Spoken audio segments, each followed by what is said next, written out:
शुरुआत में अपनी मासिक आय का 35% बचाता था। हाल ही में उसकी मासिक आय में 40% की वृद्धि हुई, हालांकि उसकी बचत में 20% की कमी आई। अब यह वर्तमान में अपनी वर्तमान आय का कितना प्रतिशत बचाता है? तो यहां पर क्या बोल रहा है? आय के बारे में बात कर रहा है, आय।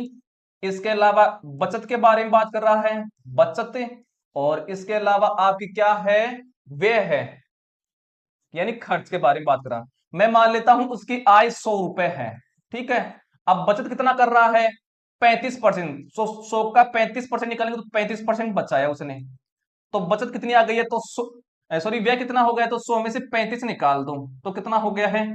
5 और ये 6, 65 आ गया है। अब क्या बोला है? ये बोला है आय में 40% की वृद्धि हो गई है, तो 100 का 40% निकालेंगे क्या आ जाएगा? 40 आएगा। तो 100 में 40 जोड़ दो तो कितना हो गया? बाद क्या है? 140 हो गई है आय। अब क्या बोला है? उसकी बचत में 20% की कमी हो गई है। ये जो 35 है अपने आप में 100% है। अब 20 की कमी हो गई है तो 100 में 20 घटाओ तो कितना हो गया है? 80%। तो इस 35 का 80% निकालो तो 35 और इसका 80% निकालते तो 80 और बटे में 100।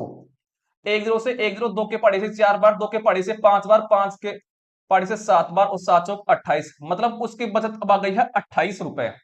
तो व्यय कितना हो गया है? तो 140 में से 28 निकाल दूं तो इस तरफ आ गया है 2, और ये हो गया है कितना? 1 और 1, 112 हो गया है। हमें क्या पूछा है?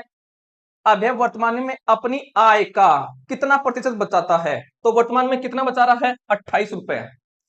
और तुलना कर रहा है किससे? आय से। जिससे तुलना की जाती है उसको नीचे रखो, तो 140 को रखो नीचे, इनटू प्रतिशत में बदलना तो ऊपर गुणा में 100 लगा देंगे। एक जीरो से एक जीरो, 14 दूनी 28 और 10 दूनी 20।